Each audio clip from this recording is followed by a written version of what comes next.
এগুলো হচ্ছে নদীর আয়ের মাছ। এই মাছটার ওজন ছিল 4 কেজির মতো। আয়ের মাছ অনেক বেশি টেস্টি হয়। মাছে কাটার পরিমাণ একদমই কম থাকে।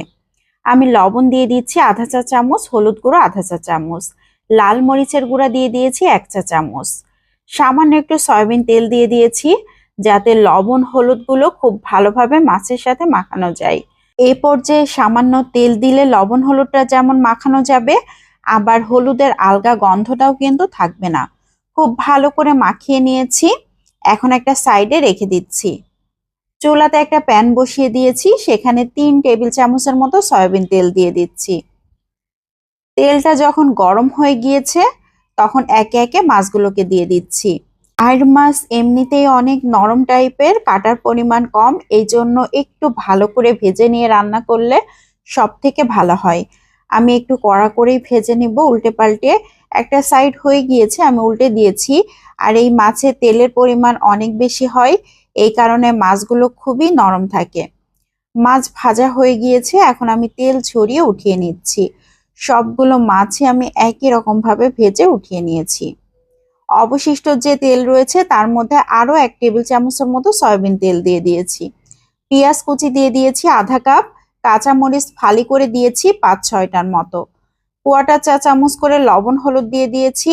এখন খুব ভালো করে নেড়ে চেড়ে নিচ্ছি। পেঁয়াজটা যতক্ষণ না পর্যন্ত নরম হয়ে আসে ততক্ষণ এভাবে নেড়ে চেড়ে নিয়েছি। এখন দিয়ে দিচ্ছি পেঁয়াজ পেস্ট 1 টেবিল চামচ, রসুন পেস্ট 1/4 চা চামচ, সরিষা পেস্ট দিয়ে দিয়েছি 2 চা চামচ, লাল মরিচের গুঁড়া আধা চা চামচ, জিরার গুঁড়া দিয়েছি আধা চা চামচ। এখানে অবশ্যই সরিষা পেস্টটা ব্যবহার করতে হবে। আমি আজকে সরিষা পেস্ট দিয়ে আর মাছটা রান্না করব। এভাবে রান্না করলেও কিন্তু খেতে অনেক মজার হয়। সরিষা পেস্টে মাছ রান্না করলে সেই মাছের আলাদা একটা টেস্ট হয়, আর এত সুন্দর একটা স্মেল আসে, খুবই সুন্দর।